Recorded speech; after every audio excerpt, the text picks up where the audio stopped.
Bien, bonsoir à toutes et à tous. Merci d'être venus à ce énième Management Café. Ça devient une habitude à tel point qu'on a perdu le compte. Mais ça fait déjà bien 3 ans qu'on fait ça, ce Management Café. Donc je vous rappelle, je vois quelques visages connus. Donc c'est qu'on a déjà des habitués.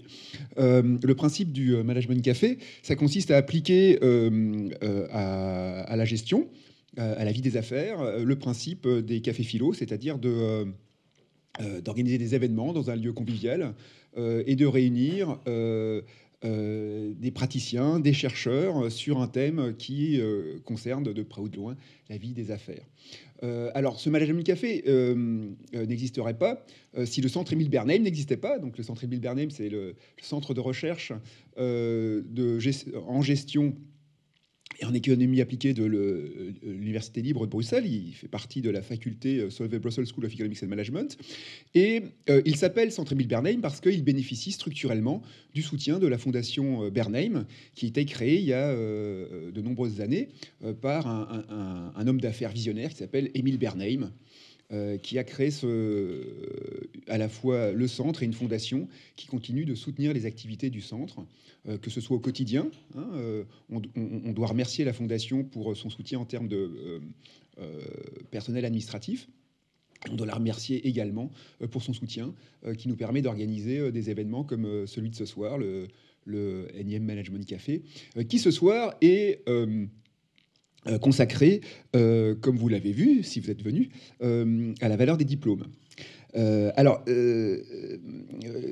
Comme le veut le principe des Management Café, on a la chance d'avoir avec nous un praticien et un chercheur qui est lié au Centre Émile Bernheim, David Goldenberg, qui nous expliquera comment il a au quotidien l'occasion de vérifier la valeur des diplômes et leur véracité, leur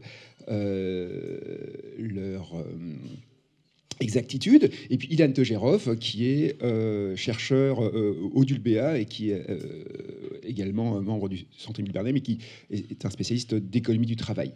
Voilà. Alors, je vais planter le décor. Je pense que la plupart d'entre vous, au moment de passer des diplômes, d'entamer des études, s'est dit que l'intérêt des études, c'était d'aboutir à un diplôme. Et que un diplôme, ça ouvrait des portes, que ça permettait d'avancer sa carrière. Et d'un point de vue plus général, les chercheurs se sont ingéniés à essayer de mesurer l'effet de ces diplômes. On observe que c'est quand même une bonne façon de s'insérer sur le marché du travail. Mais encore faut-il être capable de mesurer la valeur de ces diplômes et de s'assurer que les diplômes sont reconnus à leur juste valeur, c'est-à-dire il faut s'assurer qu'il n'y a pas de copies qui circulent. Et là, c'est le travail de David Goldenberg qui nous dira plus longtemps, plus en détail comment il fonctionne. Alors, est-ce qu'on peut faire confiance au diplôme ? Est-ce qu'on peut faire confiance aux vrais diplômes ? Est-ce qu'on peut faire le tri entre les diplômes qui sont des morceaux de papier et des diplômes qui sont des vrais signaux qui sanctionnent des études, l'accumulation de connaissances, de compétences ? Eh bien, ça va être le sujet du Management Café de ce soir. Et donc, je vais commencer par passer la parole à David, qui va nous présenter sa vision sur le sujet. Merci beaucoup. Merci, bonsoir à tous. Je vais peut-être rapidement m'introduire. Donc, David Goldenberg, cofondateur de la société CV Trust. CV Trust est une société qui est une société bruxelloise et qui a développé il y a quelques années un logiciel utilisé par les établissements scolaires dans le sens le plus large du terme, université, école d'ingénieurs, école de commerce et par extension tout organisme de formation, leur permettant de délivrer des documents officiels, les diplômes, les bulletins de notes, les attestations, les certificats de réussite, dans un format sécurisé, infalsifiable, disponible pour les étudiants à n'importe quel moment, et qui leur permet de pouvoir les partager quand bon leur semble, comme un faire-valoir, et de permettre à leurs destinataires d'en vérifier en un clic l'authenticité, l'intégrité, la validité, des termes sur lesquels je reviendrai par la suite. Voilà, ça c'est en guise d'introduction. Merci pour l'invitation de ce soir. Merci Ilan également pour l'échange et pour inviter, je ne sais pas si le mot praticien est un bon exemple, parce qu'effectivement, je pratique le métier effectivement, qui est confronté au diplôme. Alors j'ai un avis sur la question, sur la véracité, ces termes qu'on utilise, véracité, authenticité, intégrité, avec les nuances que cela implique. Et avec toute la modestie d'usage, je donnerai un avis qui est mon avis, hein, pas un avis du tout de chercheur ou des généralités que je pourrais faire, mais plus ce que je vois et ce que je vis au jour le jour. Donc la question, qui est une première question qui était la plus large, je vais essayer de répondre de manière assez précise. Donc nous, en n'étant pas une société, nous, la société CV Trust, on n'a pas comme métier, comme on le voit aux États-Unis depuis, on va dire, une quarantaine d'années, notre métier n'est pas d'être mandaté par des sociétés pour vérifier l'intégrité, enfin, l'exactitude d'un CV ou d'un diplôme faisant partie d'une expérience qu'on va retrouver sur un CV. On a voulu inverser le modèle en tant que jeune entreprise, en tant que start-up, et plutôt que de dire aux entreprises, vous allez payer un vérificateur qui va, à travers un processus défini, aller téléphoner, envoyer des fax, des emails, etc., vers les universités pour avoir une réponse confirmant bien que vous êtes étudiant, étudiante, diplômé de telle filière. Ça prend du temps. Concernant les données de la vie privée, c'est problématique, ça coûte de l'argent, etc. On a voulu se dire, mettons en place une solution qui, en un clic, en amont du processus de recrutement, permettrait à l'étudiant de dire, pas de blanche, j'ai tel parcours, j'ai suivi telle filière, je suis médecin, j'ai fait une formation en japonais dans telle entreprise, etc. Et c'est une solution qu'on s'est dit, ben voilà, ce sera plus utile tant pour l'établissement qui émet le diplôme, en l'occurrence ici on peut parler des autres documents, mais simplifions au niveau du diplôme, au niveau de l'établissement qui émet le document, au niveau du récipiendaire, comme on le dit, qui est l'étudiant, l'étudiante, le diplômé, et alors son destinataire final, qui serait l'entreprise. C'est un peu comme dire, ben, je prends ma carte d'identité, on est en Belgique, on a une carte d'identité électronique, on peut montrer une carte d'identité et, avec la machine, vérifier qu'effectivement les données de la carte d'identité correspondent bien à l'individu qui est en face. Ce n'est pas encore existant en tous les pays, la carte d'identité digitale, mais c'est le même principe. Regardez mon diplôme, il est en format PDF, il est sur mon LinkedIn, il est sur mon CV. En un clic, vous allez vraiment avoir la preuve que le document, et ça c'est les trois notions qui sont importantes ici en matière de confiance, le document il est intègre, il est authentique et il est valide. Ça veut dire quoi un document qui est intègre? Ben, c'est un document qui a été produit à une certaine date et qui n'a pas été modifié depuis cette date. Un document qui est authentique, c'est un document dont on peut vérifier l'identité de l'émetteur. C'est complémentaire, c'est pas la même chose. Pour qu'un document soit de confiance, ben, il faut avoir et la preuve de l'émetteur et de vérifier que depuis sa date d'émission, ben, il n'a pas été modifié. Et la troisième chose, c'est la validité. On peut révoquer un document, ou dans d'autres cas, dans des filières professionnelles, il y a des diplômes, des certificats qui ont une date de validité dans le temps. Ben, il faudrait pouvoir vérifier est-ce que ce document il est toujours valable, valide. C'est les trois notions qui, à notre sens, définissent un document de confiance.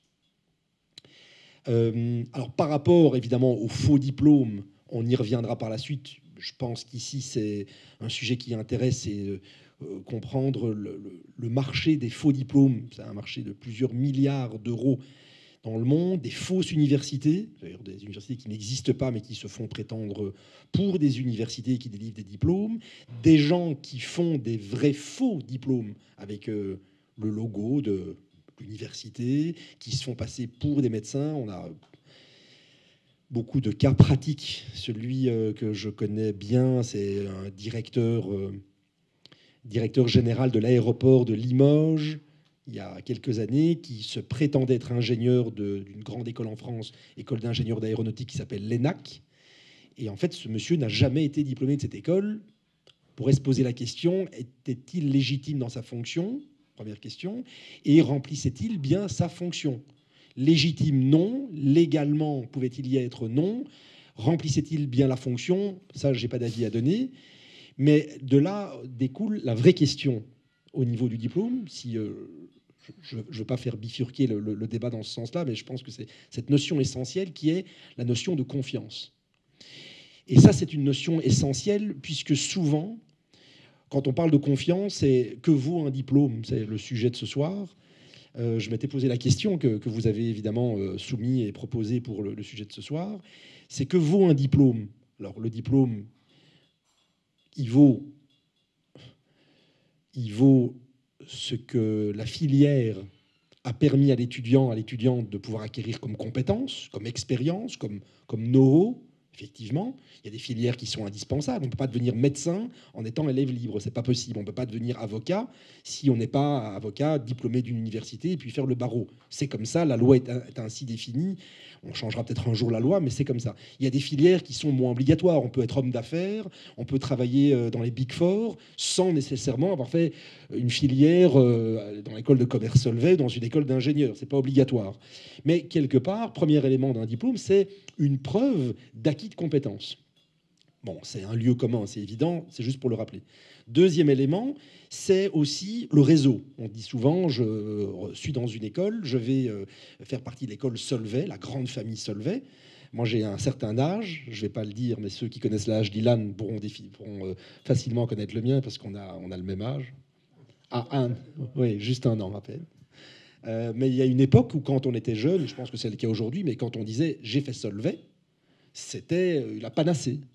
C'était une filière, c'était pas qu'une expérience ou un acquis de compétences, c'était je fais partie des alumni de Solvay, ça donnait la voie royale pour commencer sa carrière. De nouveau, ça vaut ce que ça vaut, c'était la réalité, et je pense que ça l'est aujourd'hui, avec une concurrence d'autres écoles de commerce qui ont fait changer un peu la dynamique des écoles de commerce, certes. Donc je fais partie d'un réseau. Ça, ce sont les deux éléments essentiels. Mais je pense que, pour revenir au point d'avant et pour peut-être terminer mon propos sur cette valeur de diplôme, c'est cette notion de confiance. Et je pense que c'est essentiel parce qu'en fait, que veut dire la confiance? C'est l'engagement. Je suis un étudiant, je me suis engagé à parcourir cette filière d'études. Je suis une école, je me suis engagé à former cette personne. Il y a une interaction entre ces individus. L'engagement, quand on le pousse à l'extrême, j'appelle ça l'excellence. L'excellence, quand on le pousse à l'extrême et quand on sait qu'il est pérenne, c'est je crée une marque. Je suis Solvay, c'est une marque. Je suis un élève de Solvay, je suis porteur, je suis ambassadeur de cette marque. Et quand on parle de marque, on parle de confiance. Et je pense que dans le marché de l'emploi aujourd'hui, et je pense que dans le monde aujourd'hui, on pourra y revenir après sur le buzzword que les gens adorent dire aujourd'hui, la blockchain qui va solutionner tout dans le monde, bref. Mais c'est un peu l'autre revers de la médaille d'un problème que l'on voit aujourd'hui, dont on entend souvent parler, les fake news, etc., etc. C'est cette confiance qui est tellement difficile à construire entre des individus, entre les agents économiques, si j'utiliserais un terme plus académique, les agents économiques, les entreprises, les citoyens, et puis l'État. Comment créer cette confiance? Eh bien, je pense que quand on a un diplôme, c'est plus qu'un acquis de compétences, c'est plus qu'un réseau, c'est une preuve d'engagement de l'individu, c'est une preuve d'excellence, c'est une preuve donc de confiance. L'établissement m'a dit maintenant, ben voilà le relais, tu as fini tes études, voilà le relais, c'est notre marque, tu en es porteur, et elle va nous permettre de faire rayonner notre marque, nous en tant qu'établissement, à travers ton parcours professionnel. Et je pense qu'au final, le diplôme, même si on voit une tendance qui évolue vers les nano-formations, la formation continue, les MOOCs, etc., enfin, tout ça, on pourra en reparler.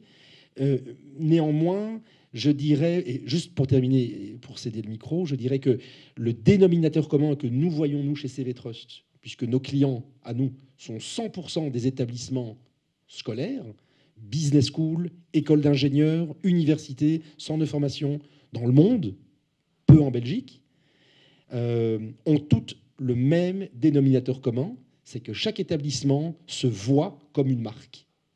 Une marque veut dire une confiance et veut dire quelque part, nos ambassadeurs vont faire rayonner cette marque. Voilà, je pense, là où l'élément est le plus important. Le diplôme est l'engagement de « je te cède la marque pour la faire rayonner dans ton parcours professionnel ». Merci. Merci beaucoup. On va passer la parole à Hélène Togerov. Merci, merci David pour ton intervention et merci aussi d'avoir accepté de participer à l'événement d'aujourd'hui. Avant de vous donner quelques points de repère pour la suite de la discussion, je voudrais réagir à ce que David a dit sur son dernier point, confiance. Comme moi j'entends ce que tu dis sur la confiance, moi je vois ça comme finalement un risque d'un coût supplémentaire pour une entreprise. C'est que une entreprise veut engager quelqu'un et elle a besoin de signaux, elle ne sait pas qui vous êtes, et donc elle cherche des signaux sur les compétences que vous avez ou que vous n'avez pas. Et vous, un des signaux que vous pouvez envoyer, c'est de dire, voilà, j'ai étudié à Solvay, j'ai étudié là-bas. Maintenant, si ce signal n'est pas correct, vous avez un faux diplôme par exemple, ben, ça va juste engendrer des coûts supplémentaires pour l'entreprise. Elle va devoir peut-être vous virer après 6 mois, ou bien elle va devoir vous former plus que prévu, ou en tout cas elle va devoir vous rediriger dans un autre département. Et donc je pense que d'un point de vue plus terre à terre, la confiance est liée à un coût que peut engendrer le fait de reposer, de se vendre sur le marché du travail avec un signal qui est juste faux. Et que donc ça peut avoir des conséquences gigantesques. Si maintenant il n'y a plus aucun diplôme n'envoie le signal qu'il est censé envoyer, ça va rendre très très compliqué pour les entreprises d'engager les personnes qu'elles voudraient engager. Elles vont devoir trouver un autre système. Et d'où l'intérêt alors aussi peut-être d'avoir des entreprises comme celle de David qui peuvent réduire les coûts et les risques quand vous engagez quelqu'un.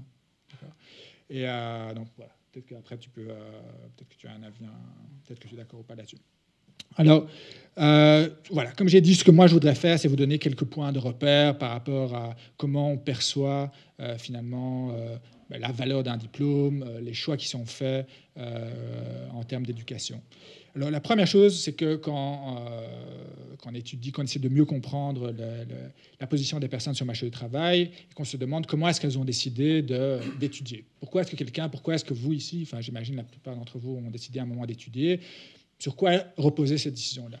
Et le modèle de base, mais vraiment simpliste sur lequel on se repose pour expliquer ce choix, c'est de dire, ben voilà, vous aviez 18 ans, vous avez dit, OK, si maintenant je décide d'étudier une année supplémentaire sur tout le long de ma vie, cette année de salaire que je perds, parce que pendant 1 an je vais étudier ou pendant 2 ans je vais étudier, est-ce que le return de cet investissement, finalement comme n'importe quel investissement sur tout le long de ma vie, est-ce qu'il vaut la perte du revenu des années où j'aurais étudié? Et alors, un agent rationnel, alors aucun de nous n'est jamais vraiment rationnel, c'est ça le calcul qui est fait. Maintenant, la question est de savoir, évidemment, comment est-ce qu'on sait qu'en prenant tel ou tel choix, en décidant d'aller à l'ULB ou à Harvard, en décidant d'étudier sciences éco ou histoire, est-ce qu'on a une idée claire de quel sera le revenu tout le long de notre vie une fois qu'on a fait ces décisions-là. Donc ça, c'est un peu le schéma basique dans lequel, dans la science économique, on essaie d'expliquer le choix d'étudier ou pas. Maintenant, le deuxième point que je voulais vous dire, c'est que, voilà, est-ce qu'un diplôme vaut encore quelque chose aujourd'hui? Ce que j'ai fait hier ou cette nuit, je ne sais plus très bien, je me dis, tiens, on va regarder les taux d'emploi par diplôme. D'accord. Et on va regarder, on va prendre la Belgique au hasard, mais c'était la même chose pour tous les pays de l'OCDE, pour la zone euro. Et c'est assez fascinant parce que c'est une constante. Quand vous prenez les États-Unis, vous prenez la Belgique, vous prenez n'importe quel pays, c'est aussi une constante dans le temps. Il y a des différences gigantesques entre quelqu'un qui a un diplôme universitaire et quelqu'un qui n'en a pas. Vous êtes diplômé, vous avez un diplôme universitaire, et là, peu importe de quelle université, peu importe, c'est une moyenne, peu importe dans quelle discipline, le taux d'emploi est de 85%. D'accord. Donc, si on prend toutes les personnes qui ont entre, disons, je sais pas moi, 25 ans et 60 ans, on regarde que celles qui ont un diplôme, et on regarde quel est le pourcentage d'entre elles qui ont un emploi. 85% d'entre elles ont un emploi en moyenne. D'accord. Donc, c'est un win for life. Okay. Alors, évidemment, c'est une moyenne, mais si vous comparez ça, et ça, c'est tout l'intérêt, vous comparez ce chiffre-là au taux d'emploi des personnes qui n'ont pas fini l'école primaire, ou ont fini l'école primaire, ou ont commencé l'école secondaire, mais n'ont pas fini l'école secondaire, vous êtes à 45%. Donc, en moyenne, en Belgique, mais de nouveau, c'est la même chose dans la plupart des pays de la zone euro, OCDE, États-Unis, la probabilité que vous trouviez un emploi si vous êtes diplômé, elle est juste 2 fois supérieure. Donc, un diplôme, de ce point de vue-là, en tout cas, un diplôme universitaire a une valeur qui peut s'exprimer par le fait que vous avez une probabilité plus élevée de trouver un emploi. Alors, ça, c'était le deuxième point. Maintenant, en termes de salaire, voilà, est-ce qu'on peut quantifier précisément combien est-ce qu'on gagne en plus quand on a étudié une année supplémentaire d'université? Alors, vous voulez dire, mais de quoi il parle? C'est très facile, il suffit d'avoir toutes les personnes qui ont étudié et on regarde combien elles ont gagné. Alors, c'est malheureusement toujours un peu plus compliqué que ça parce qu'il est évident que les personnes qui décident d'étudier 1 an, 2 ans, 3 ans, qui décident d'étudier à l'ULB, qui décident d'étudier à Harvard, qui décident d'étudier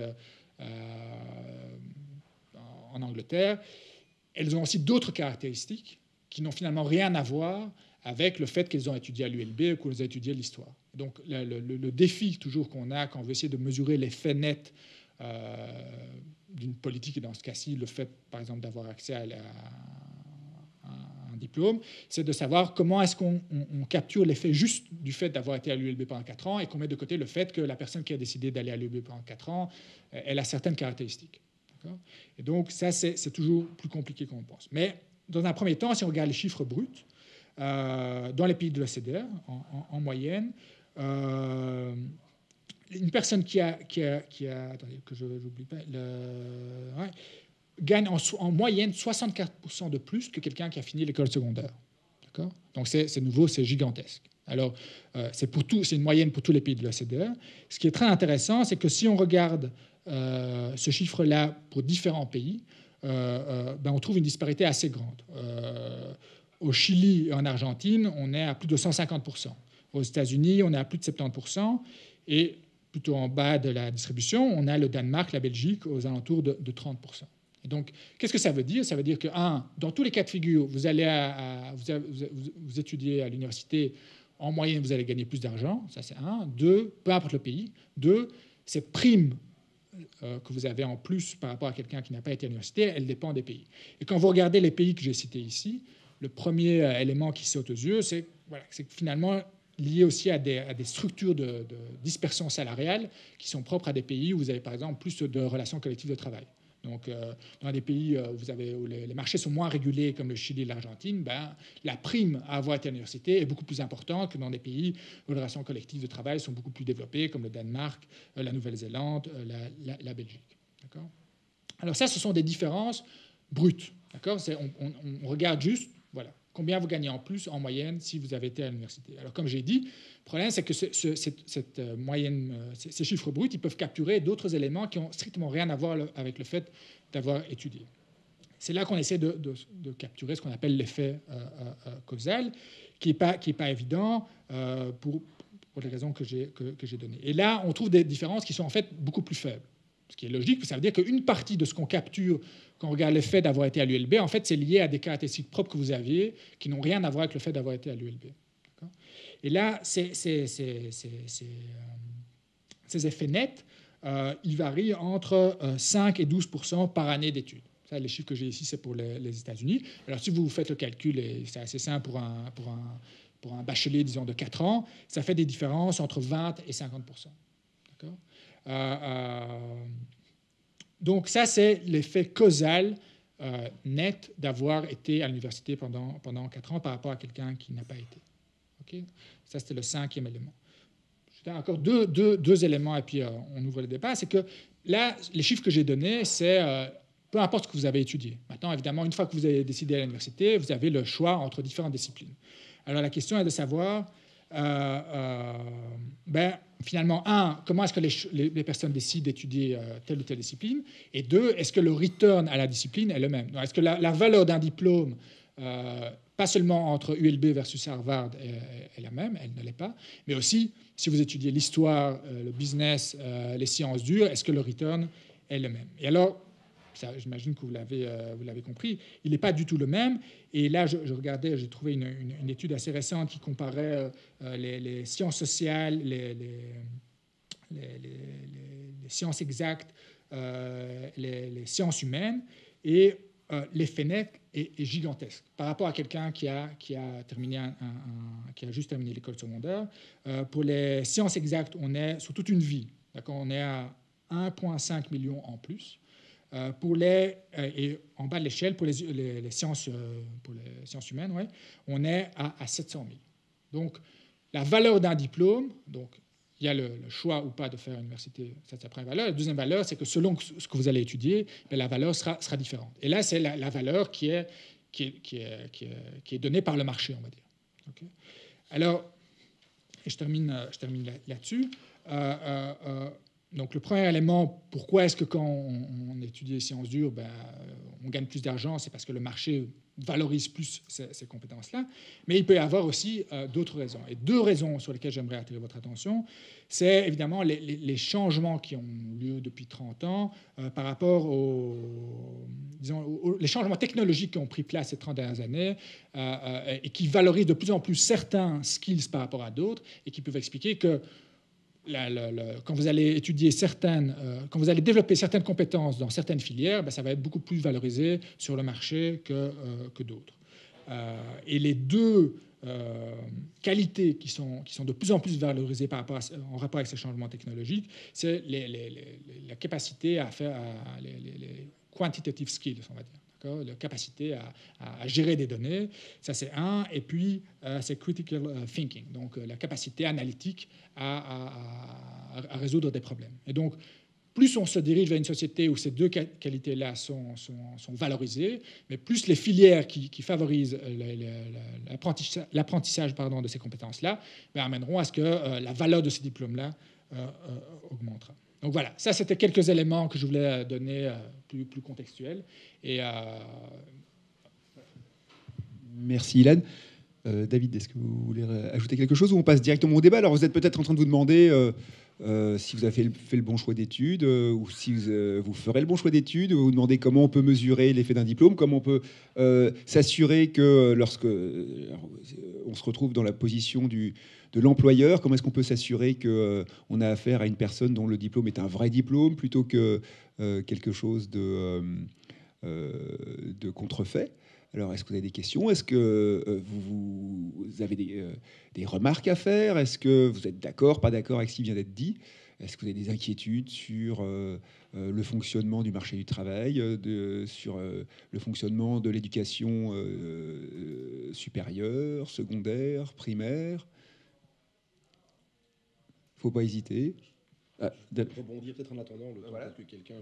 Je vais peut-être rapidement rebondir sur ce que Ilan disait. Donc, il a soulevé différents points dans le désordre, mais il avait soulevé un point concernant le coût pour l'entreprise, justement, concernant la véracité du parcours et spécifiquement d'un diplôme, ce que ça coûte pour une entreprise. Je voudrais rebondir sur ça, premier point. Il y avait également un point, et ça m'a pas étonné, j'ai été rassuré d'entendre l'analyse et les conclusions académiques qui disaient attention, pas confondre corrélation et causalité, mais j'y pensais justement quand il en parlait, et il y a un élément essentiel. Quand on pose la question, qui était le troisième point qu'il a soulevé, c'est qu'est-ce qui pousse l'individu à choisir telle filière? C'est une question essentielle, et on y reviendra parce que la quatrième élément, et tout ça est un fil conducteur qu'il en a très bien résumé, c'est sur la valeur marchande. Alors peut-être sur le premier point, c'est qu'est-ce qui fait qu'un individu va faire le choix d'aller vers telle ou telle filière?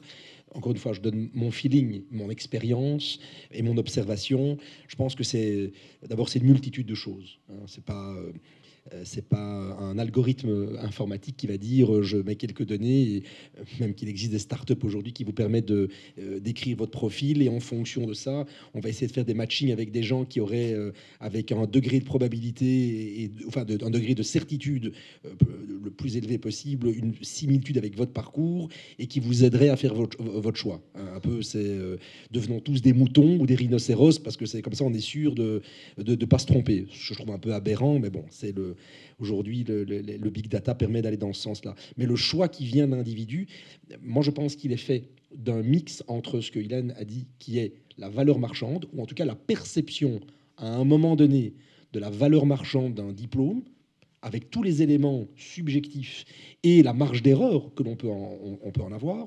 Et il y a quand même cette part aussi, appelons quand même, c'est comment dire, les centres d'intérêt. Est-ce que quelqu'un qui fait le choix d'aller en médecine, en archéologie, en philo, a-t-il justement le même logiciel, je parle le même logiciel au niveau mental, que celui qui est probablement, peut-être, moins rationnel que celui qui va dans une école de commerce? Parce que quelque part, une école de commerce nous mène vers des métiers qui sont des métiers un peu plus rationnels. Voilà. Donc je pense que d'un individu à l'autre, ça peut changer. Mais la valeur marchande, elle est quand même une question à un moment donné qu'on se pose. Pour certains, oui. Pour d'autres, peut-être pas. Il y a des gens qui font archéologie, aucune filière, aucun débouché, mais les gens se disent ça mènera bien à quelque chose.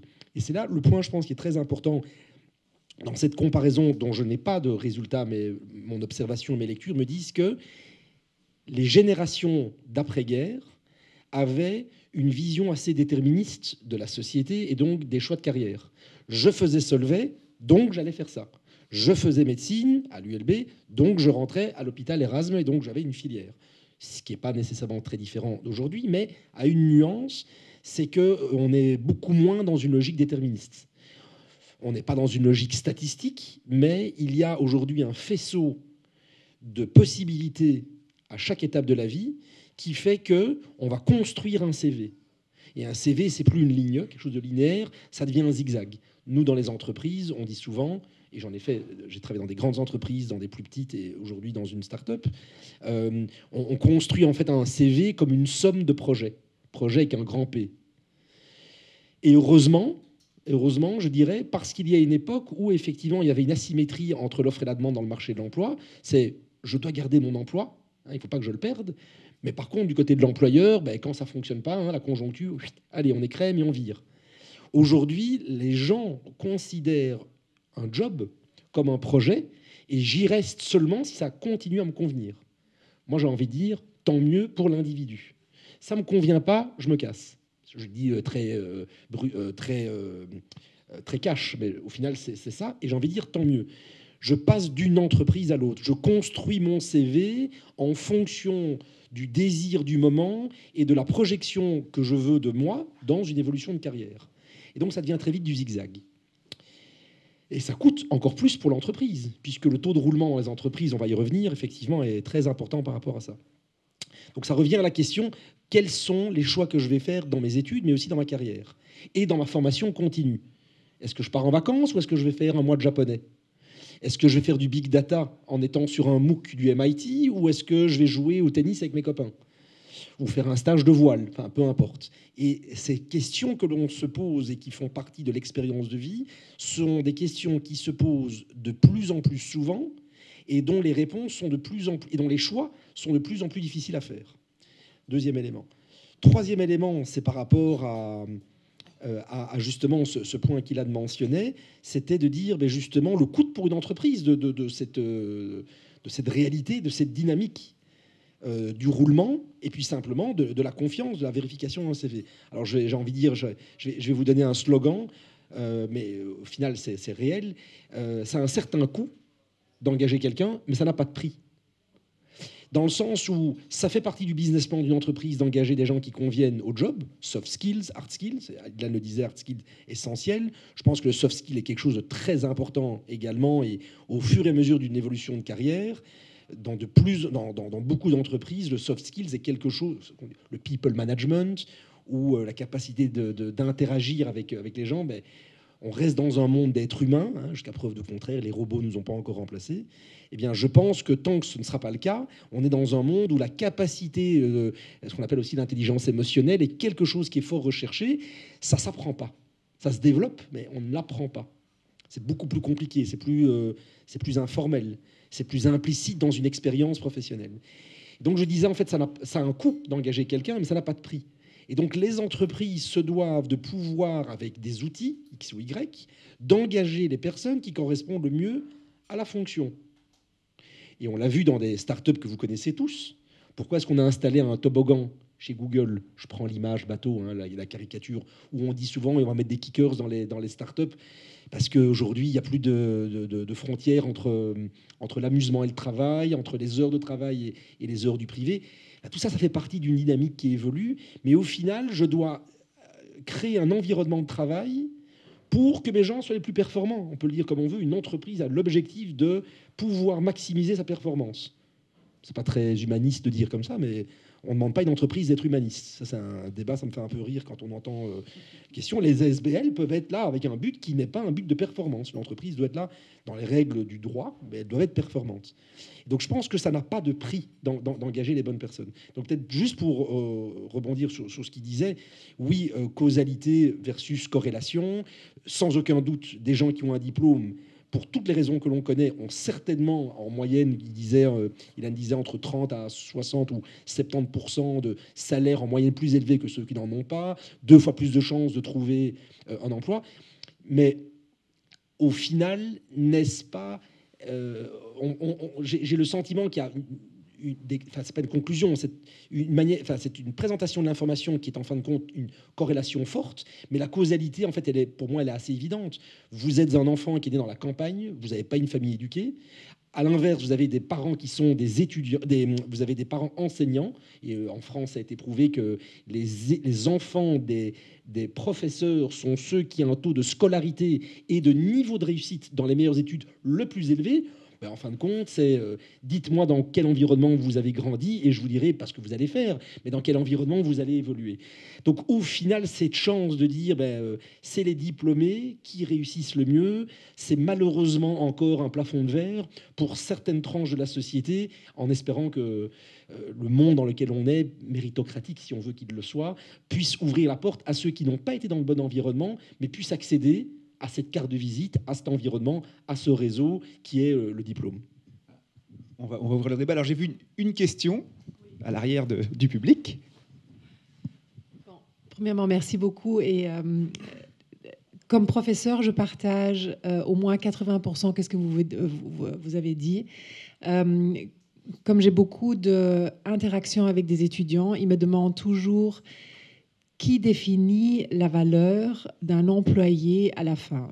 Est-ce que c'est le certificat que je reçois de l'université?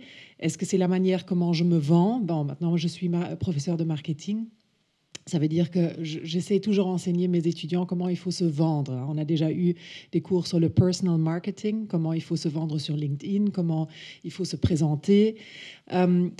Peut-être juste des petites idées. Encore hier, j'ai entendu qu'à côté de Southwest Airlines en Amérique, ils ne regardent plus les diplômes. Ils embauchent les gens par des petites choses qui, par exemple, sont « j'ai une tasse de café devant moi, après l'entretien, le CEO regarde si je demande est-ce que je peux ramener ou débarrasser la tasse de café ». Et ça, c'est thumbs up ou thumbs down. Ou par exemple, on est dans un waiting room et c'est une simulation où un employé est à côté d'une vieille femme qui tout d'un coup laisse tomber quelque chose. Est-ce qu'il aide ou pas? Et c'est là il y a des petites histoires où ils disent voilà, s'il a aidé, il va recevoir le job, so social skills up. S'il ne va pas aider, il ne va pas être embauché. Alors c'est la question par rapport à mes étudiants, j'ai toujours ces social skills. Où est-ce qu'ils sont valorisés dans des diplômes? Combien ils sont valorisés par l'employeur? Et est-ce que c'est vraiment quelque chose où aujourd'hui, il faut peut-être redéfinir la valeur d'un diplôme sur le marché du travail? Parce que c'est toujours un peu aussi comment on se vend, la promotion. On va prendre l'avis de nos intervenants. Ilan ? Sur ta question en particulier, moi, je pense qu'il faut être prudent. Voilà, tu as donné l'exemple de Southwestern qui fait des tests pour eux qui ne veulent plus voir les diplômes. Ça m'étonnerait qu'ils fassent ça pour les pilotes, par exemple. D'accord, je ne sais pas. Donc, ça dépend aussi pour quel genre de poste, de position. Et justement, pour faire le lien à ce que je disais là tantôt, le type d'abilities qu'on développe qu'on acquiert quand on apprend certains diplômes. Maintenant que pour certaines positions chez Southwestern, ils se disent, voilà, là, ce qui est le plus important, c'est les social skills. Peut-être que c'est lié aussi à la fonction pour laquelle ils voudraient trouver des personnes. Donc, moi, j'entends ce genre de questions souvent. Je pense que contrairement à ce qu'on pense, mais sur base de ce que moi, je lis,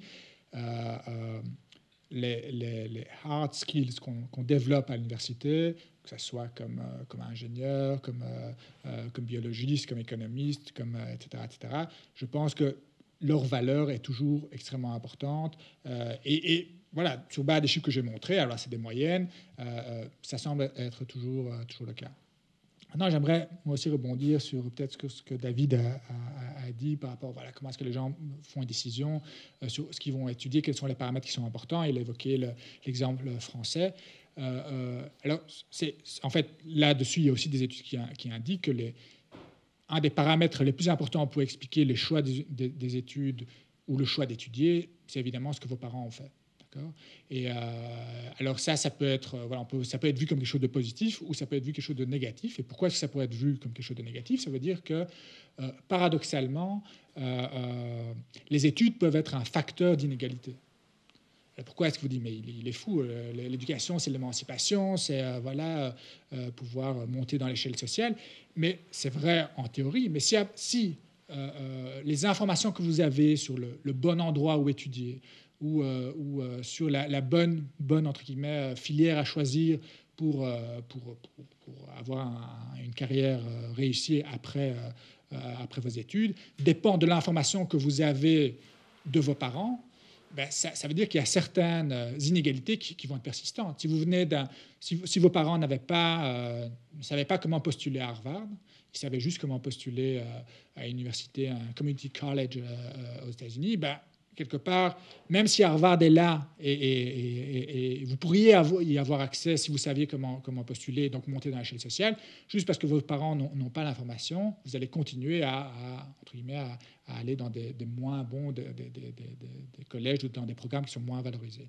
Et donc, en tout cas, moi, ça ne paraît pas intuitif de se dire que dans certains cas, par manque de transparence et d'information, et là, ça rejoint aussi peut-être alors ce que David essaie de faire, les études peuvent être un facteur d'inégalité. Voilà. Je voudrais rebondir sur ce que vous avez dit, Madame, concernant ce que l'on voit justement dans cette entreprise. Je vais essayer d'être je suis mitigé dans la réponse que j'ai envie de vous faire, parce que j'ai un avis sur la réponse, et en même temps, j'ai envie de dire, je suis à la fois d'accord avec ce que vous avez dit, dans l'exemple que vous avez donné, et Ilan a anticipé une partie de la réponse que je voulais également formuler.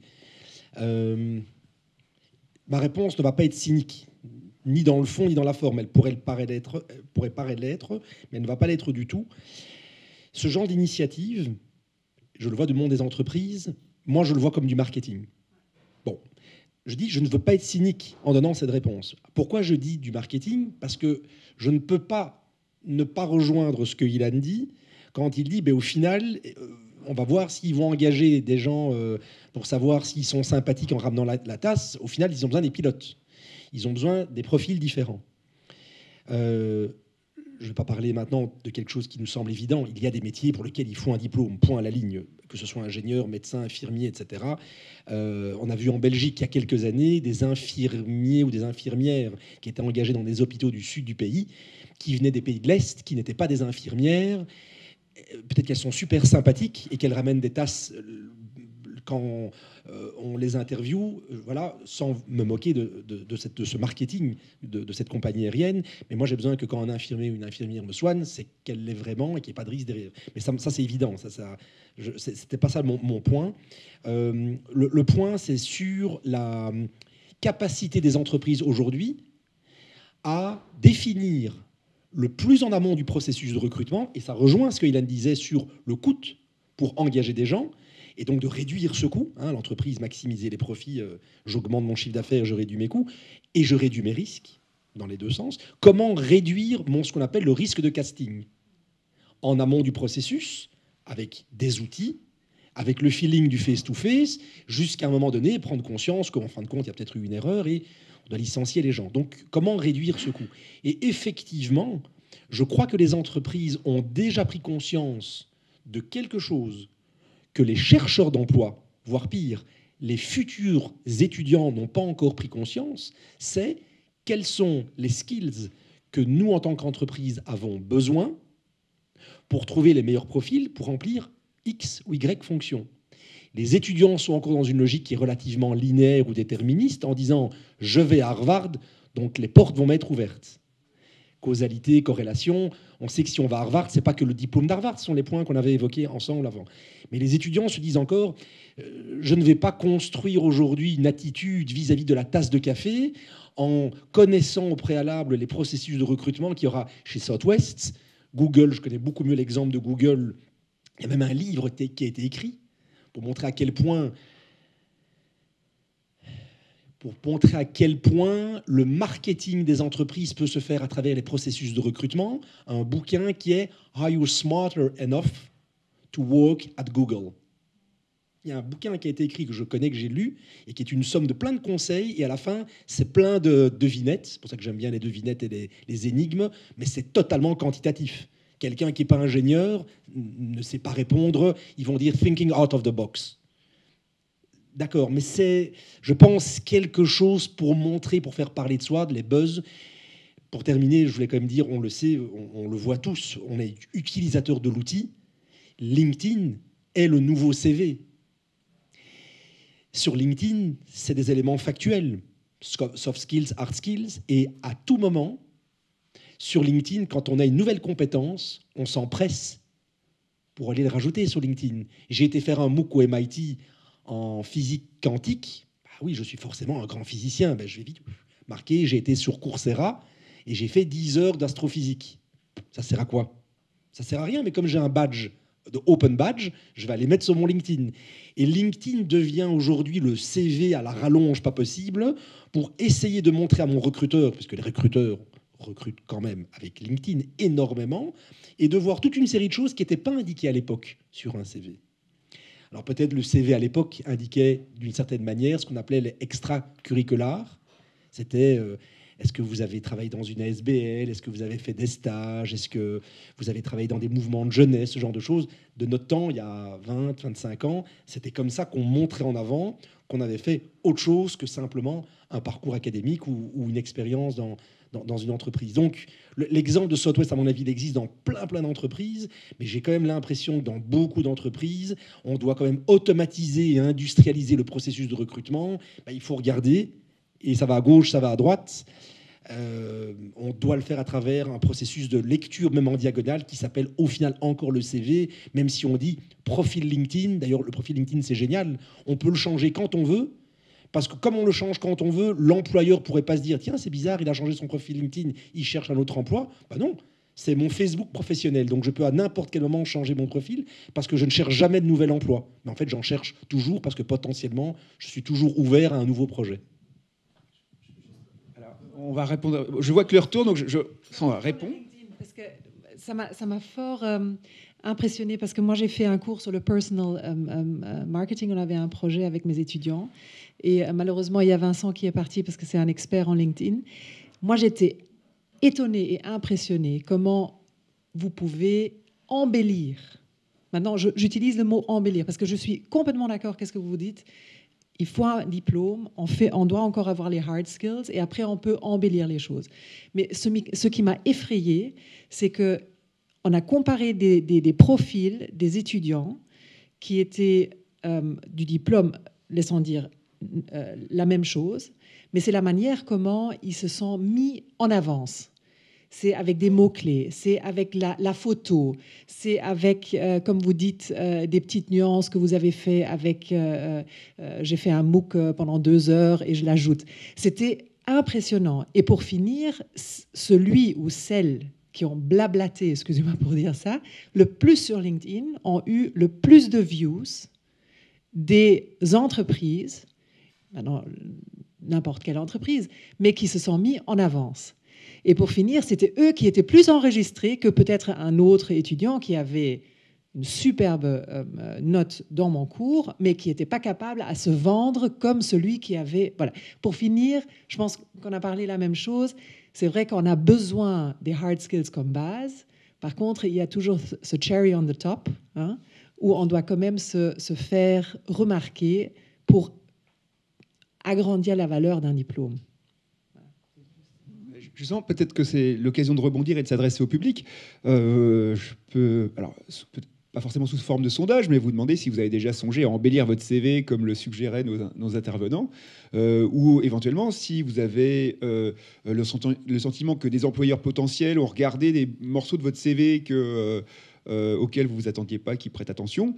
Autre question, alors je ne connais pas le détail de votre position dans vos études, mais au moment où vous avez choisi votre parcours, pour celles et ceux qui ont fait des études, est-ce que vous avez pris en compte le rendement sur le marché du travail de du diplôme que vous finiriez par obtenir? Est-ce que vous avez pris en compte d'autres critères? Est-ce que votre choix a été guidé par d'autres considérations? Est-ce que vous avez l'impression d'avoir été bien informé? Est-ce que vous avez l'impression que votre diplôme est reconnu à sa juste valeur? Alors, est-ce que vous avez par exemple, on peut commencer par la première question.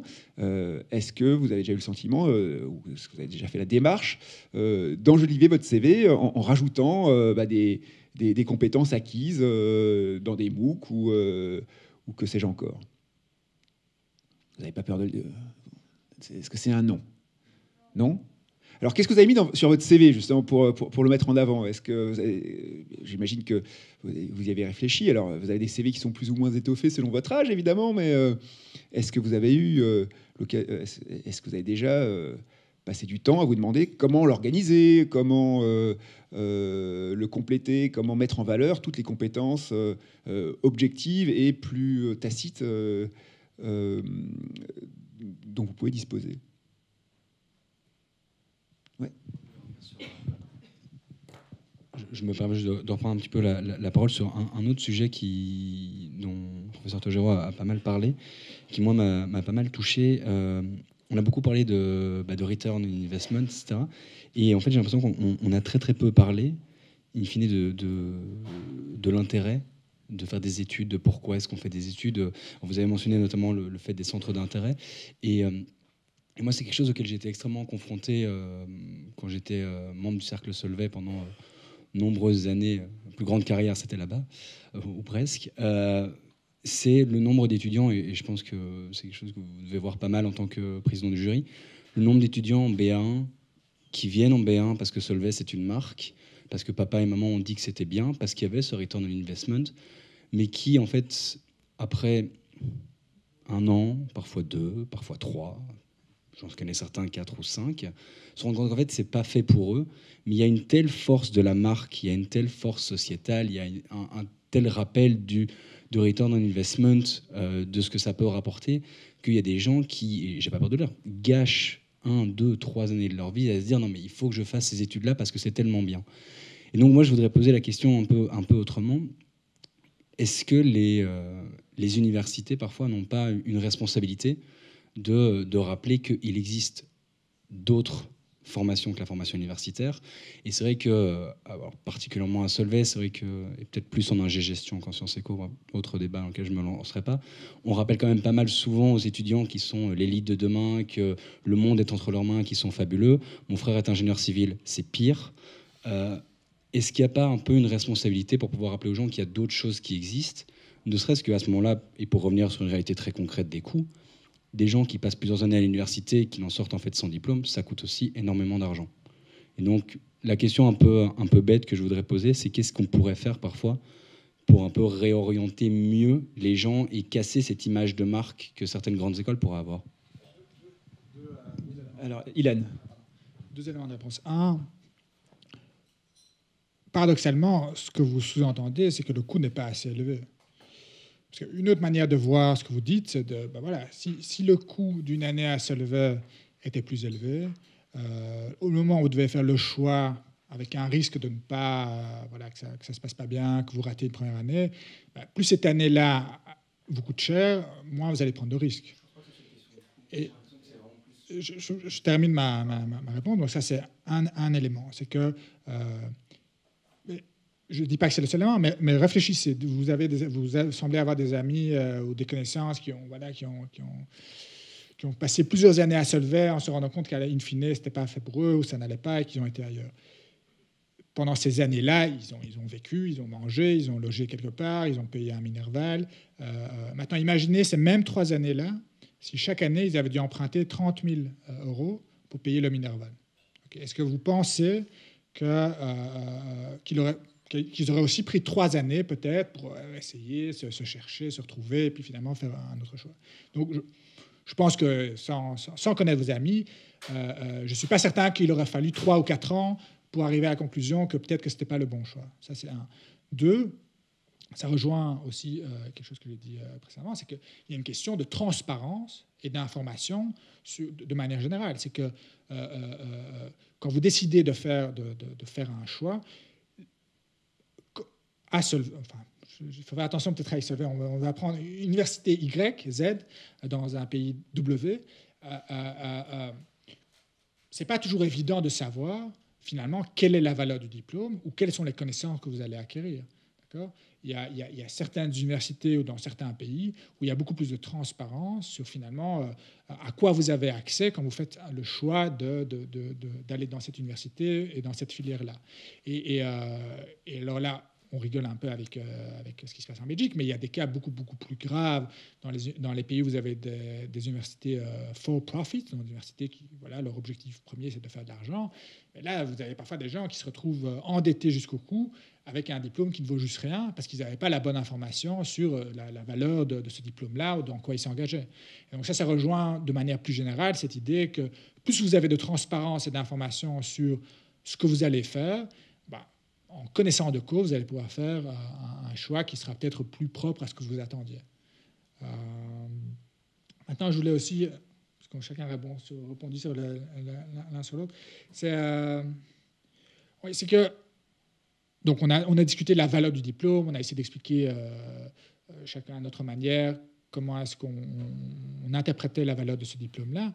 Maintenant, pour une grande partie des boulots que vous allez postuler ou vous avez déjà postulé,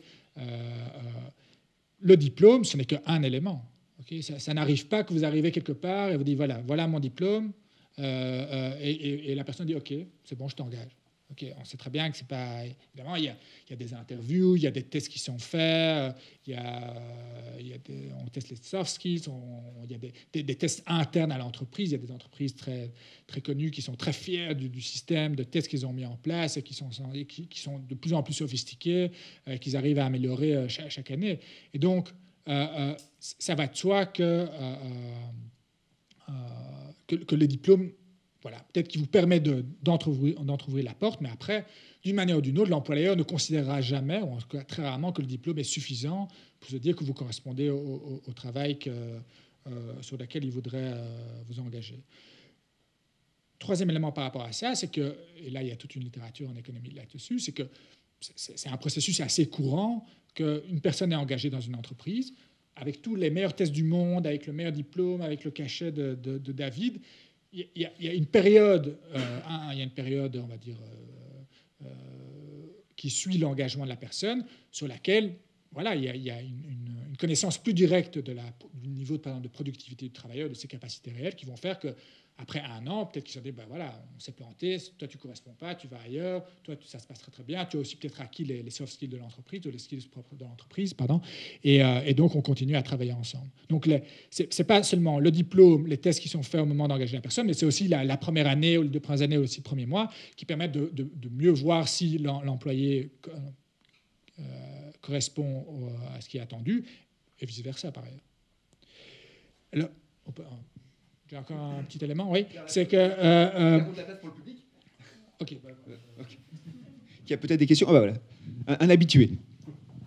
Oui, je voulais intervenir sur 3 niveaux de compétences qui sont les miennes, à la fois comme praticien, comme professeur et comme spécialiste des ressources inhumaines, puisque je suis à la fois coach, outplacer et chasseur de tête, ou que je l'ai été, et que j'interviens dans un grand établissement supérieur basé à Fontainebleau, à Abu Dhabi et à Singapour. Alors, je voudrais faire une réponse sur plusieurs niveaux, au niveau macro, au niveau micro. Alors, tout d'abord, par expérience, le diplôme est oublié après 3 à 5 ans dans l'entreprise. Donc, que vous soyez sorti de Solvay, de Harvard, de l'INSEAD ou n'importe où, 5 ans après, c'est plus ça qui compte. Enfin, c'est, j'allais dire, une remarque liminaire. Deuxièmement, au niveau macro, c'est pas parce que vous sortez de Solvay, enfin de l'ULB ou de n'importe quelle bonne école, que vous n'avez pas la possibilité de vous dire, après 3 à 5 ans, OK, je me suis fourvoyé, comment est-ce que je peux rebondir ? Et dans ce cas-là, il y a des formations qui existent et qui peuvent vous réorienter si vous voulez faire du business, par exemple. Je pense à mon école qui est l'INSEAD, mais il y en a d'autres, bien évidemment. Donc, il y a entre guillemets, des rattrapages pour réorienter parce que vous aurez évolué, parce que vos centres d'intérêt auront changé, parce qu'il y a plein de choses qui font que. Et puis au niveau micro, sur le CV, alors là je prends vraiment un casquette de recruteur, confronté avec les 300 à 400 entreprises qui viennent sur le campus. Qu'est-ce qu'ils regardent? Et on a vu des vidéos de Harvard qui sont focalisées sur les yeux des recruteurs. Les recruteurs, ils regardent formation initiale, centre d'intérêt. Et ils sautent la partie formation professionnelle, enfin expérience professionnelle. Pourquoi? Parce qu'ils savent parfaitement que tous ces jeunes qui sortent de ces écoles-là ont par définition de bonnes expériences professionnelles. Mais ce qui les intéresse, c'est de voir dans les centres d'intérêt, comme ce que disait David, est-ce que vous avez fait du scoutisme? Est-ce que vous êtes impliqué dans des ONG? Est-ce que vous avez quelque part du cœur? Est-ce que vous êtes sportif? Est-ce que vous êtes ouvert aux autres? Et ainsi de suite, et ainsi de suite. Et ça, c'est au moins aussi important que la formation. Et j'insiste vraiment là-dessus, et nos recruteurs insistent énormément là-dessus. Et ça, je crois que c'est quelque chose qu'il faut vraiment que vous intégriez. Je pense que mes collègues ne pourront que le conforter. Voilà, je voulais juste dire ça. Alors depuis probablement moins longtemps, mais je fais pas mal de recrutement aussi, moi, de mon côté, une société de conseil, et je suis complètement d'accord que dès qu'une personne a plus de 5 ans d'expérience, je ne regarde pas son diplôme. C'est vraiment quelque chose qui ne m'intéresse pas. Mais ce que je trouve hyper intéressant dans ce que vous avez dit, et ça me fait sourire parce que je trouve que c'est très lié un peu, j'ai beaucoup d'amis français, et du coup, la question se pose souvent. J'ai l'impression qu'il y a une grande différence de mentalité, pas forcément de formation, mais de mentalité entre les écoles de commerce françaises et les universités belges. Et j'ai l'impression qu'en France, on forme des employés, alors que le but premier d'une université reste quand même de former des hommes et des femmes du monde. Et quand on pense aux compétences que le professeur Togero vient de mentionner, qui étaient le côté quantitatif, mais également le critical thinking, si l'université libre de Bruxelles n'est pas un des meilleurs endroits où développer le critical thinking, je ne sais pas trop où est-ce qu'on peut aller d'autre. Et je trouve que c'est quelque chose que beaucoup de gens semblent oublier parfois, de dire voilà, il faut former des gens qui sont aptes au marché du travail, il faut faire plein de stages, il faut faire plein de choses. Mais je trouve que l'enseignement universitaire de ce qu'il apporte justement de soft skills et en tant qu'individu vraiment, et plus qu'en tant qu'employé, je trouve que c'est quelque chose qui est trop souvent mis à la trappe. Alors peut-être que ça nous amène à discuter des conditions dans lesquelles on se forme. Ah, mais il y a une autre question. Moi, je voudrais un petit peu rebondir sur ce que tu as dit, parce que justement, je suis française. Et, du coup, je fais mes études. Là, je suis en master en marketing à l'ISEC School of Management. Je ne sais pas si vous connaissez, c'est pas très loin d'ici, sur l'île. Et donc, je l'ai intégré en admission parallèle, là, au niveau master. Et je pense que justement, les recruteurs, ils regardent maintenant de plus en plus les soft skills, pour revenir un petit peu à ce que vous disiez. Parce que, en tout cas, je parle pour la France, il y a énormément d'écoles de commerce. Ils sont en concurrence avec les IAE. Donc, les IAE, c'est un peu les écoles de commerce publiques, on va dire, en France. Et beaucoup de diplômes se valent sur le papier. Et justement, les soft skills, c'est de plus en plus important. Et ça dépend surtout de la culture de l'entreprise. Je sais que des fois, voilà, il y a des Assess Day qui se font où d'abord, on est invité à ces Assessment Day sur la base du CV, donc sur le diplôme, mais après, voilà, de nombreux tests se font. Qu'est-ce que je voulais dire de plus? Voilà. Est-ce que quelqu'un veut réagir à ça? David. Alors, peut-être rapidement, tu disais justement que avec l'expérience que tu as, il existe des individus qui réalisent malheureusement après 3, tu disais parfois malheureusement 4 voire 5, qui se sont fourvoyés, qu'ils auraient dû choisir une orientation complètement différente. Ça, c'est parce que tu es encore assez jeune. Je peux te confirmer qu'il existe des gens qui, après 20 ans, réalisent qu'ils se sont fourvoyés. Donc ça, c'est le premier élément. Par rapport à ce que tu disais, donc je te rassure, si ce n'est qu'après 3 ou 4 ans, à la limite, le coût sur une durée de vie professionnelle, j'ai envie de dire, ce sera du sunk cost qui sera vite oublié. Ça, c'est le premier élément. La deuxième chose, tu parlais de la responsabilité. C'est une vraie question, je n'ai pas la réponse. Sur la responsabilité de l'établissement, l'institution avec un grand I, qui s'appelle l'université, ou en France, les grandes écoles. Je connais bien, puisque nos clients sont essentiellement sur la France, dont notamment l'INSEAD, justement, qui est un établissement qui est très particulier si on le compare avec les écoles de management en France. Donc je mets l'INSEAD de côté. Mais quand on regarde, au final, le choix que des étudiants vont faire. Je prends l'exemple en France. Je disais les différences entre les universités en Belgique, etc. Voit les choses peut-être même de manière plus large. Il faut imaginer que même dans un monde, dans un marché de l'emploi qui se globalise, on travaille en remote, comme on dit, à distance, en mode projet, enfin, tous les éléments que l'on connaît bien, surtout dans les métiers de conseil. N'oublions pas ici, en parenthèse, qu'on est un peu tous des rhinocéros, parce que, à part les professionnels de l'image qui sont là pour nous filmer, on est tous des gens dans le management, dans l'entrepreneurship, dans la stratégie, dans le leadership, dans le marketing. C'est-à-dire, il n'y a pas de médecin... Pardon. Bon, alors... heureusement, tant mieux alors.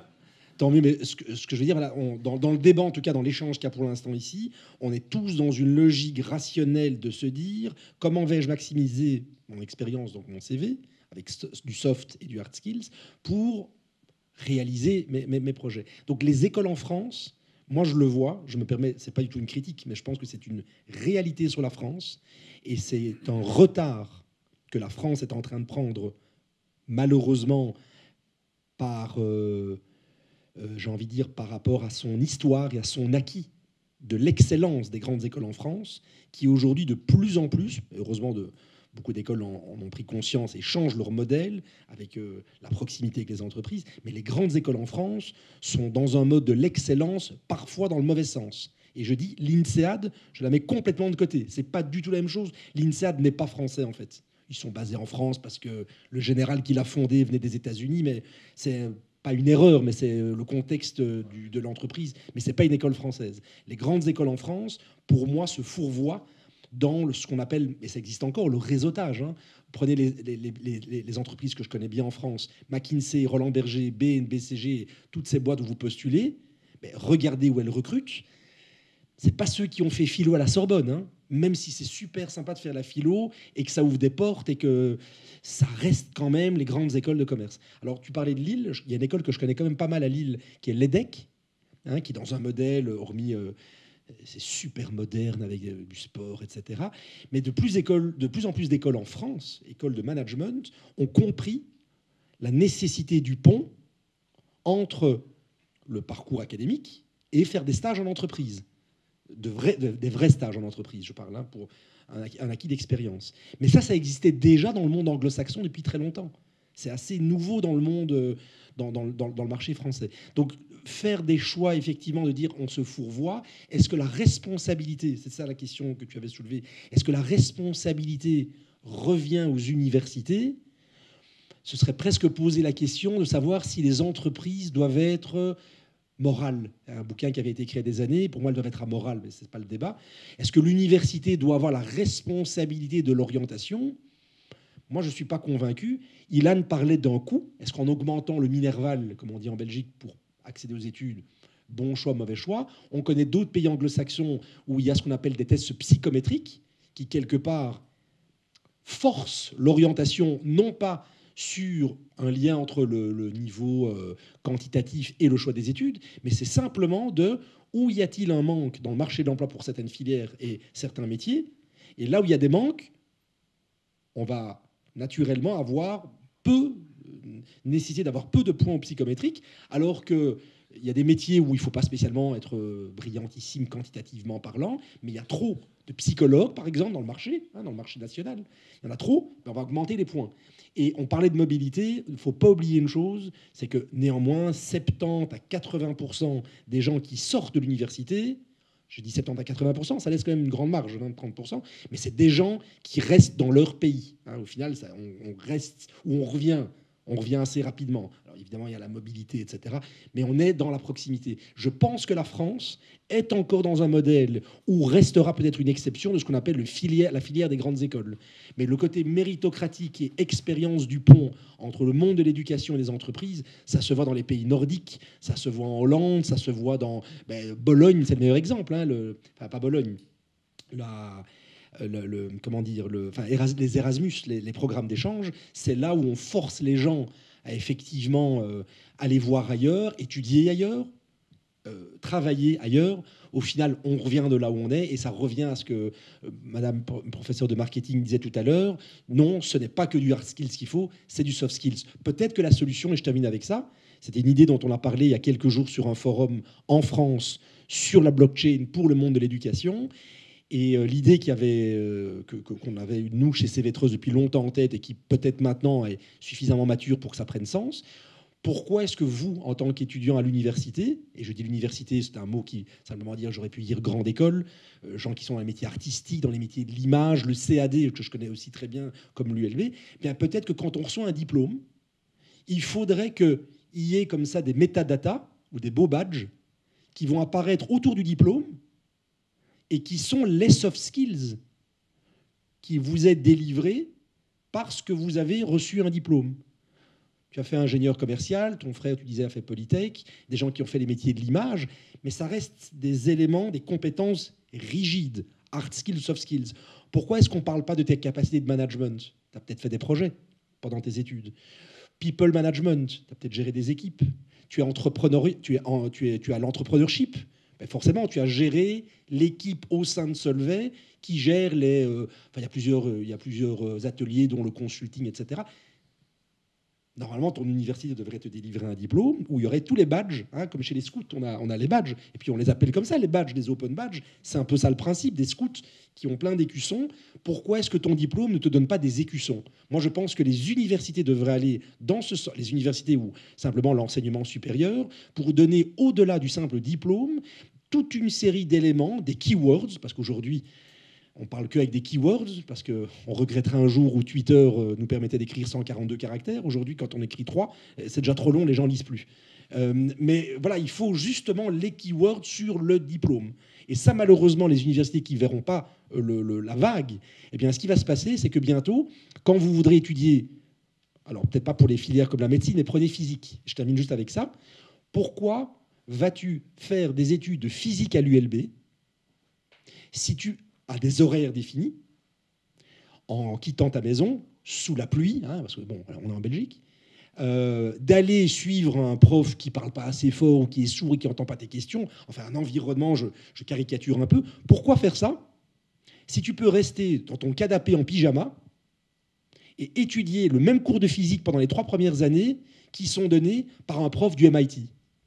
Ça, c'est pas une caricature, ça, c'est la réalité aujourd'hui. Au final, tu prendras ton avion et tu iras faire ton examen une fois par an. Bon, ça coûte l'avion, voire même dans des centres de tests ici. Et au final, tu auras ton beau label, parce qu'on revient à ça. Compétences, réseau et marque sur un CV, marque de confiance. Moi, j'ai pas envie d'avoir un diplôme de physique de l'ULB, ça m'intéresse pas. Je préfère avoir un diplôme de physique qui m'a été délivré par Stanford, par Caltech ou par le MIT. Donc attention dans l'évolution du monde universitaire et de ce qu'il délivre, si ce n'est qu'un diplôme, c'est toute la question. What's beyond the diplôme? L'heure tourne, on a juste le temps pour une dernière question, un dernier commentaire. Est-ce que vous seriez prêt ou prête à prendre l'avion pour passer des examens au MIT? Ou est-ce que vous avez d'autres questions à nous poser, enfin à poser à nos intervenants? Ilan, tu as une remarque? S'il n'y a pas de questions, alors je vais encore réagir pour une dernière fois, rebondir une dernière fois. C'est par rapport à ce que David vient de dire. Je crois qu'il faut faire attention par rapport à ce que tu dis, c'est que c'est une chose d'étudier la physique à l'UCL, pour changer un peu, à Bruxelles. Tu vas au cours, alors c'est l'UCL, tu as accès à des moins bons auditoires, c'est un fait. Maintenant, tu as un diplôme de l'UCL. Et tu compares ça, tu dis, voilà, mais si tu peux avoir un diplôme de Stanford, ben voilà, entre guillemets, ce que tu suggères, c'est que c'est mieux. C'est une question à poser. Je crois qu'il faut faire attention de se dire, avoir un diplôme de Stanford que tu as eu dans ton canapé, C'est encore différent d'avoir un diplôme de Stanford quand tu étais à Stanford, que tu interagissais avec les profs, que tu pouvais aller au office hours, que tu interagissais avec les étudiants. Alors, peut-être que ces choses-là vont de plus en plus aussi apparaître et seront possibles de ton canapé.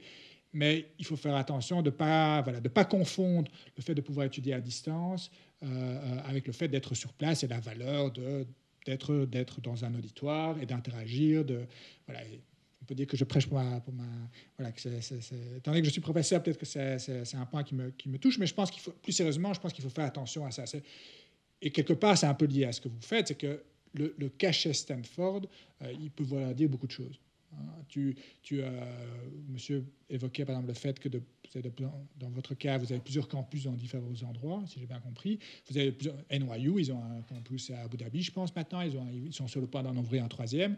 Alors c'est le cachet NYU, et c'est clairement c'est une marque porteuse. Maintenant, je serais intéressé de voir si la qualité des études est linéaire, que vous soyez sur tel campus ou tel campus. Le deuxième point que je voulais dire, c'est pour revenir finalement à la question de départ et à la start-up, à l'entreprise de David, c'est que quelque part par l'absurde, ou pas par l'absurde, mais en tout cas du fait que vous existez, montre bien qu'un diplôme a une valeur. Parce que ça veut dire, j'imagine qu'à un moment ou à un autre, il y a quelqu'un qui doit payer pour le service que vous offrez. Et si le marché, que ce soit au niveau des universités ou au niveau des individus, pense que ça vaut la peine d'acheter cette certification-là, ça veut dire que les diplômes, ils ont une valeur, et quand ils sont faux, ça a des conséquences. Le troisième point, c'est pour revenir à ce qu'on avait un peu discuté avec vous, c'est que, est-ce que c'est la responsabilité des universités, la responsabilité de ceci et cela? Moi, je pense qu'en sachant qu'il n'y a jamais eu autant de personnes qui allaient à l'université dans le monde, on est un peu auto-centré, Belgique, France, États-Unis, etc. Mais au niveau mondial, il n'y a jamais eu autant de personnes qui faisaient les démarches, ou qui avaient accès juste à des études universitaires. Donc, c'est un marché qui est en train d'exploser, on va dire, au niveau mondial. Donc, c'est d'autant plus important que jamais qu'il y a un maximum de transparence par rapport à ce qu'on étudie, à ce qu'on a accès, aux coûts cachés, aux coûts réels. Et je pense qu'au niveau de la Belgique, au niveau de la Fédération Wallonie-Bruxelles, ça pourrait être une responsabilité, en sachant qu'une grosse partie du coût des études supérieures en Belgique sont portées par la collectivité, qu'il y ait plus de transparence sur qu'est-ce qui se passe quand vous avez tel diplôme. Que si vous avez eu un diplôme de biologie à l'ULB, sur les 10 dernières années, sur quoi ça a débouché, combien de temps ça prend en moyenne pour avoir un diplôme, quel est le coût finalement, quel est le coût d'étudier à Bruxelles, en sachant, alors on dit oui, mais le coût c'est le Minerval, il est très fait de ça, mais c'est pas ça que le coût, c'est aussi le coût de la vie, c'est finalement quel est le coût d'opportunité par rapport à ce choix-là, par rapport à aller étudier à Paris. Tout le monde dit Londres, Paris, c'est extraordinaire, etc. Mais bon, vous passez 5 ans à Paris ou à Londres comparé à 5 ans à Bruxelles, c'est clair qu'une fois que vous allez commencer à travailler, le coût de vos études n'aura pas été le même. Et donc, je trouve ça intéressant de se dire, tiens, est-ce qu'il n'y a pas une responsabilité au niveau d'une responsabilité publique d'engager l'université à plus de transparence par rapport aux différents débouchés sur leur diplôme. Voilà. Je crois que c'est une belle conclusion, surtout sachant qu'on se trouve à quelques dizaines de mètres du cabinet du ministre qui s'occupe de l'enseignement supérieur. Alors, je vais remercier d'abord David Goldenberg d'avoir voulu se prêter à cet exercice très particulier du Management Café. Je remercie évidemment Ilan Togerov. Je remercie toutes et tous. Je, pour une fois, peux annoncer le prochain Management Café qui aura lieu à la rentrée. La date, il me semble de mémoire, c'est le 25 septembre, et il sera consacré aux organisations agiles, aux formes de travail, d'organisation du travail plus agiles que les autres. Nous annoncerons évidemment ce café par les voies de communication habituelles, que ce soit Eventbrite, la page Facebook du Centre Émile Bernheim, son compte Twitter. Restez connectés avec nous. Ça a été un plaisir de passer cette soirée avec nos deux invités, avec vous toutes et vous tous. Et il ne me reste plus qu'à vous souhaiter un bon été et à bientôt, en tout cas le 25 septembre pour notre prochain Management Café en compagnie de... certaines et certains d'entre vous, et puis d'un praticien et d'un chercheur du Centre Émile Bernheim. Merci beaucoup, bonne soirée, au revoir.